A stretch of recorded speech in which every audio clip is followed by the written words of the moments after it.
Hello and welcome to Firefighting in Canada this week. It's Friday, June 10, 2016. Today's edition is brought to you by VFIS of Canada, a division of CVIS Incorporated, Canada's largest insurer of firefighters. I'm Tamar Atik, and here are the top stories. Ontario has called an inquest into the deaths of 2 men during cold water rescue training. Editor Laura King reports from the Fire Chiefs Association of BC conference. And Chief Tom DeSorcy explains how a training exercise taught fire services new techniques for responding to flammable liquid rail incidents. An inquest will examine the deaths of 2 men who lost their lives during separate cold water rescue training exercises in Ontario. A jury will use information from the coroner's inquest to determine the cause and manner of death of volunteer firefighter Gary Kendall, who died in 2010, and firefighting student Adam Brunt, who died in 2015. The jury may also make recommendations to help to prevent similar deaths in the future. The families of both men have demanded an inquest and have told media they hope the findings prompt the government to regulate private training providers.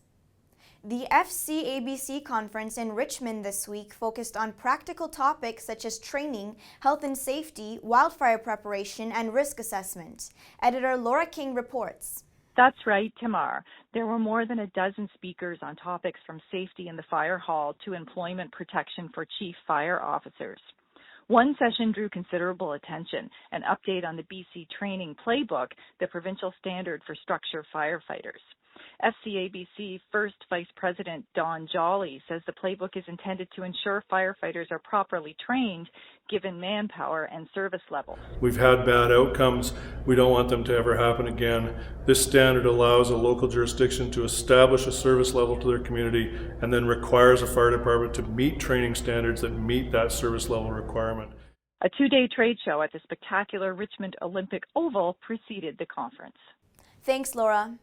In the June issue of Firefighting in Canada, Chief Tom DeSorcy explains how a pilot training exercise could set a new standard for responding to flammable liquid rail incidents. The purpose of Exercise Vulcan at the Justice Institute of BC's Maple Ridge Training Ground was to help Transport Canada understand what firefighters know about responding to flammable liquid incidents and then bridge the knowledge gap. For structural firefighters like me, the exercise was eye-opening. Far different than simply putting the wet stuff on the red stuff. We were taught to first cool the tanks and then apply foam. The exercise will shape the standard by which first responders deal with Class 3 flammable liquids delivered by rail in Canada. Thanks, Chief. That's our show for now from Annex Business Media's Niche TV newsroom. Thank you to our sponsor, VFIS of Canada, a division of CVIS Incorporated. On behalf of all of us here at Niche TV, thanks for watching.